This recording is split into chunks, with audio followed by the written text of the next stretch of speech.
Salut à tous. Donc aujourd'hui on se retrouve non pas au bord de l'eau, mais bien au milieu de la rivière. On est en flotte tube. Donc là j'étais en train de remonter la rivière pour aller sur mon spot à silure. Vous voyez, la canne est prête. Je viens du pont qui est tout là-bas, et c'est un peu plus loin. Et je me suis dit, bah tiens, si on se faisait une petite vidéo, pas pour vous parler de pêche à proprement dit avec des poissons, mais plus ce qu'il y a derrière moi, le moteur. Donc c'est pas obligatoire, mais pour moi là par exemple quand je viens du pont tout là-bas, pour aller jusqu'à là-bas, à la palme, pour aller sur la fosse que j'aime bien, ça met des temps, mais c'est inimaginable. Ça se compte en heures, enfin, en tout cas une bonne heure parfois. Surtout que là on est à contre-courant, et du coup le moteur, c'est pour moi une bonne idée.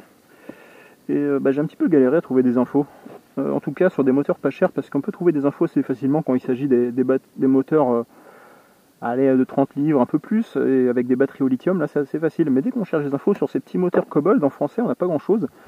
Donc je me suis dit tiens, si on faisait une petite vidéo. Donc déjà j'espère que le son est bon, ce qui n'est pas sûr du tout vu que la caméra est dans le boîtier étanche. Donc vous m'excuserez pour ça.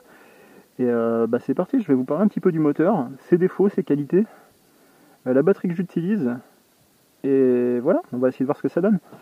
Donc là on est sur une rivière qui est pas très puissante, c'est la Creuse, c'est la seule rivière où je pêche en flotte en général. Je vais pas trop sur les rivières plus puissantes, enfin en tout cas pas pour le moment, je suis pas assez habitué.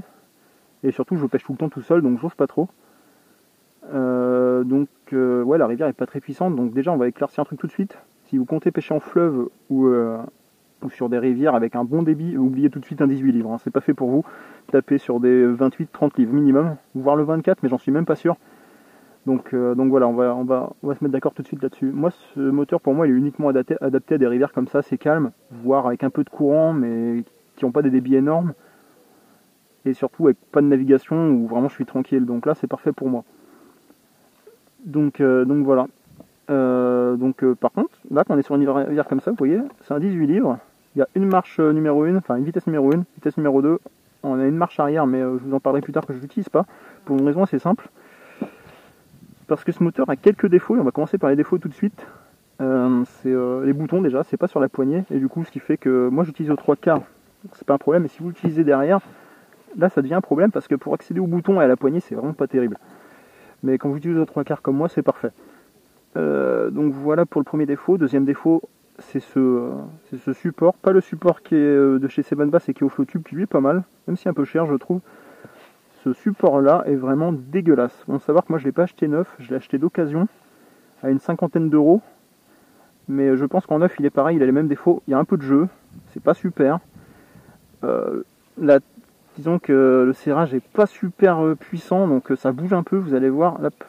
Je vais allumer la vitesse 1, vous voyez ça bouge pas, mais dès qu'on allume la vitesse 2, ça commence à glisser, et il faut quand même appuyer un petit peu sur le moteur pour pas avoir de soucis. Et donc je l'essaye même pas, mais quand vous mettez la marche arrière qui est ici, ça se met à se soulever, et franchement j'aime pas trop, hein.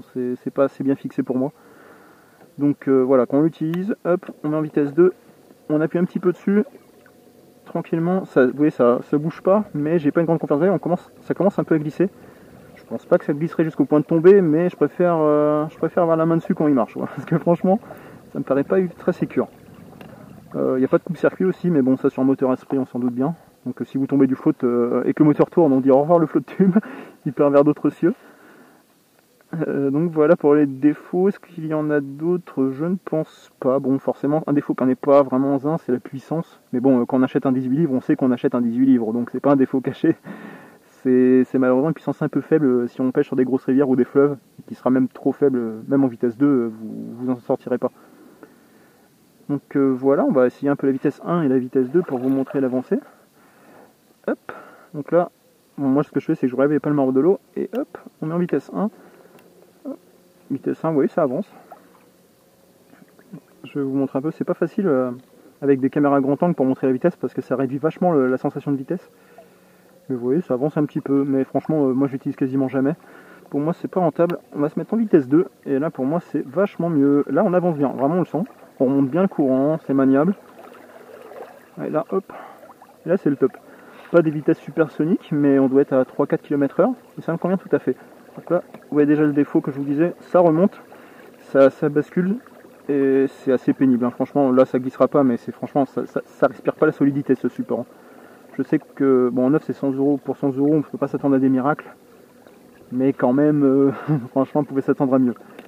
Je vous ai pas parlé d'un truc, c'est la batterie. Donc là, c'est un point où j'ai pas eu trop d'infos. pour vous donner une idée, moi j'utilise une 22 ampères-heure. Donc 22 ampères-heure, c'est très peu, vous allez dire. En tout cas pour des moteurs électriques sur les bateaux.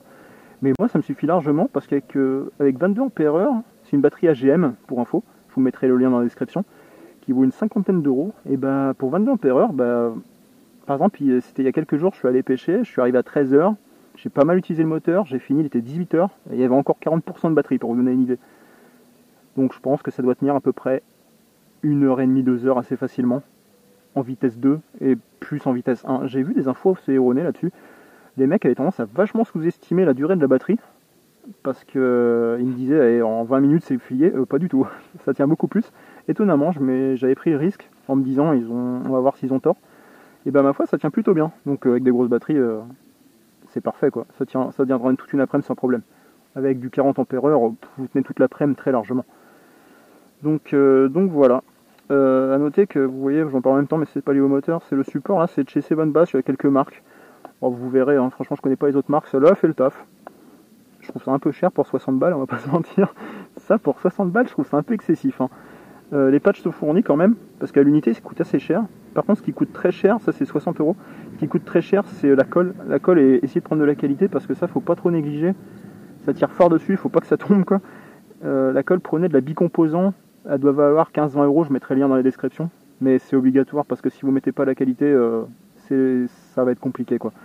Là au moins on est sûr que ça tient, que ça bouge pas. Mais quand même la colle, elle est pas donnée quoi. Le moteur m'a coûté 50, la batterie 50, donc on a déjà pour 100 balles. Le support 60, 160 euros. La colle 20 euros, 180 euros, donc moi j'en ai à peu près pour 180. Sachant que la batterie elle est derrière. Je la mets dans un bacan, même si elle est étanche de base. Hein. Je la mets quand même dans un bacan. Ça permet de tout stocker dedans, que les câbles se détachent pas, bref c'est mieux. Donc voilà, pour 200 balles on va dire, j'ai eu ça un bon ensemble. Si vous tapez dans le neuf, il faudra plutôt compter, il faudra rajouter 50 euros quoi. 250 balles vous avez l'ensemble. Donc voilà, faites-vous votre propre avis selon ce que je vous ai dit. Et bon, oubliez si vous êtes en fleuve ou quoi, mais si vous êtes en petite rivière, pensez-y, c'est pas mal pour remonter sur des spots un peu plus loin. Bon, si vous êtes sur des spots très proches, ça vaut pas vraiment le coup, mais si comme moi vous cherchez des fosses assez loin, ça fait le taf. Voilà, donc j'espère que mes petites infos vous auront aidé concernant ce moteur. Je vous souhaite une bonne pêche. Allez, à plus.